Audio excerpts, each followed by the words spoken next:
Joining us now, Punchbowl News co-founder and MSNBC political contributor Jake Sherman, former California Senator Barbara Boxer, former U.S. Attorney and MSNBC legal analyst Barbara McQuade, and MSNBC political analyst and former press secretary to House Speakers John Boehner and Paul Ryan, Brendan Buck. Jake, how's this landing with Congress? You're hearing, Katie, what you'd expect, which is Republican members say that this letter that was unearthed as part of, I'll emphasize this here, a Republican-led committee's subpoena that was issued on a bipartisan basis by a Republican chair with a vote of the committee. Pretty stunning to think about. That this letter and the signature are fake. And James Comer today, the chair of that committee, said that this is a 20-something-year-old letter, and they're not going to do any investigation into whether the letter is legitimate or not, and there's other things to investigate. But the reaction is just about what you'd assume, Katie, and it's Republicans defending the president and saying he had nothing to do with this drawing, with this letter, with the signature, with, as others has reported and analyzed, striking resemblance to other signatures on other letters that Donald Trump sent around that same time period. I find this so strange, Jake, and I'll put up the signatures from that other era. We have that New York Times analysis, but, you know, you could find this online. This is public records. Here's the Donald Trump tale from 2001, 2003, 1998, I believe 1987 as well, from multiple different letters that he'd written over the years, a couple of them to Rudy Giuliani. I'm confused by why they are dying on this hill, why they're claiming this is not Donald Trump's signature and not his letter that was, again, as Lisa Rubin keeps pointing out, rightly so, bound in a book 30 years ago, 20 years ago. Bound in a book, so it was placed there 20 years before to come out later. Why is that? Is it because the full context of the book is so creepy?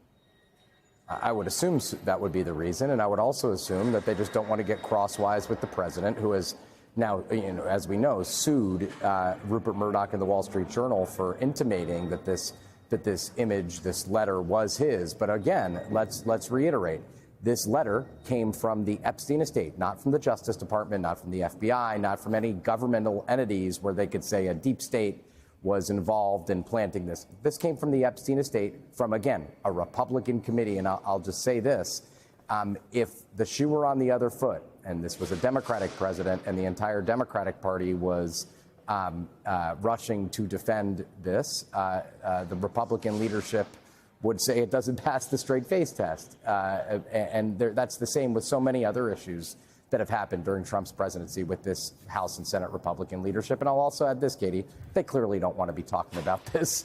This is not something they want to talk about, not something they want to deal with. They are right now there are 3 signatures, but as of tomorrow or the day after a special election in Virginia, they'll just be 2 signatures short, or 1 signature short, I can't remember which one, of getting this discharge petition to the floor, which would have to be signed into law and has to pass the Senate, of course, but would be a huge embarrassment to the discharge petition mandates by law that these documents all have to be released.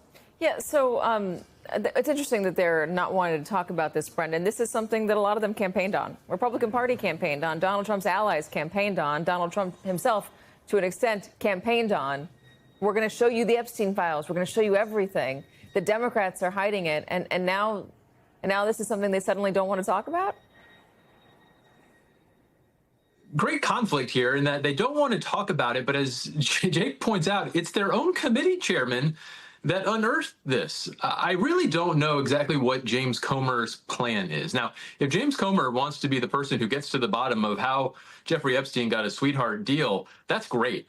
I'm not convinced that's actually what's going on here. I think there's a lot of motion without a lot of movement to actually get to the bottom of it.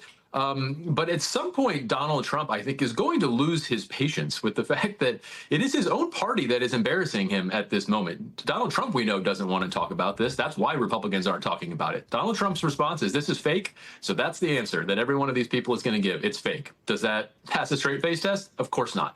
But that's what they're going to go with because there really isn't anything else to say for them if they don't want to talk about it. But this ongoing situation with James Comer where he's just doing stuff, keeping this in the news, getting documents, helping Democrats embarrass the president. I can't imagine it's too long before he calls up either the speaker or James Comer himself and has a talking to him. Let me play a few of the Republicans reacting to this.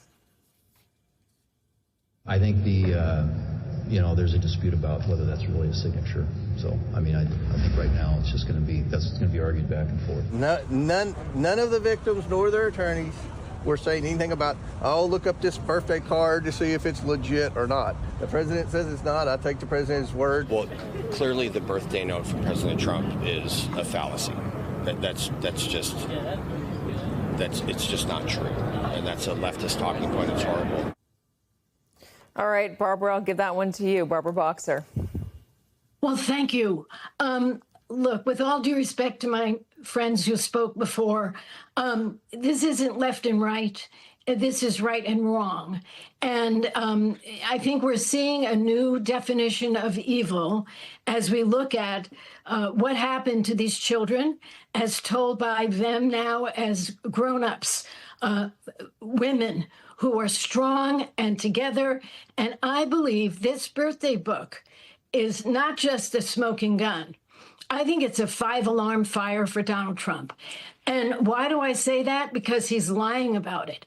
Do you really think, I ask everybody rhetorically, that Rupert Murdoch, who owns the Wall Street Journal, who is such a conservative and supporter of Trump, would have printed this if he didn't make sure this was real? It's disgusting. And I would say to you, if you stopped any person in the street, I don't care if they're left, right, or center, and said, if you found a note to a pedophile who was trafficking children and raping them, and the note said from this person, we have certain things in common, and I wish that every day will be another wonderful or beautiful secret. It doesn't take a degree in psychology or criminology to know this. Last point I would make. Trump says, oh, I don't do doodles, I don't draw. That's a lie. Some of his doodles have sold for charity or in the thousands of dollars. He says, I don't use the word enigma. That's a lie, because that word has been attached to him many times in writing. So they are in big, giant trouble. And I want to say a word to Republican former colleagues. Stop this cover up. Step up for these women. Who do you represent? One man or the country? That's a good question. Barbara, Barbara McQuade, when you look through the book and you see the content of the birthday messages, a lot of it is themed on this idea that Jeffrey Epstein likes women, likes to have sex, likes a lot of women, different women, likes them young. There's that one image we showed. Oh, by the way, here's the one we showed a little bit earlier about the check, a fully devalued woman. Was that the term, or something like that? Depreciated. Another word for devalued. Depreciated woman costing $22,500. That was a joke. The other one of the little girls becoming women, the drawing of the little girls getting the balloons from Epstein, then later them giving him what appears to be a naked massage. It appears so many people in Jeffrey Epstein's life knew about this behavior or had an idea that he was a bit of a creep or that he liked young girls. I mean, look at this. So when they say there's not a list, when they say there was no one else to charge, that does become, and I'll use this phrase again, harder to square. Well, I don't know that there's anything that is a list. People are often obsessed with the idea that there's a client list out there. I don't know why somebody would create a client list unless they're trying to use it as leverage against somebody. But I do think, based on reporting about what Pam Bondi told Donald Trump, that his name appears in this file multiple times. We are now seeing some of the tidbits of the mentioning of his name. And it's clear from these documents, if they're authentic, that he did have a close relationship with Jeffrey Epstein. He calls him a pal. It's great to have a pal is a great thing to have. They're making jokes about paying for this depreciated woman. So they have a relationship.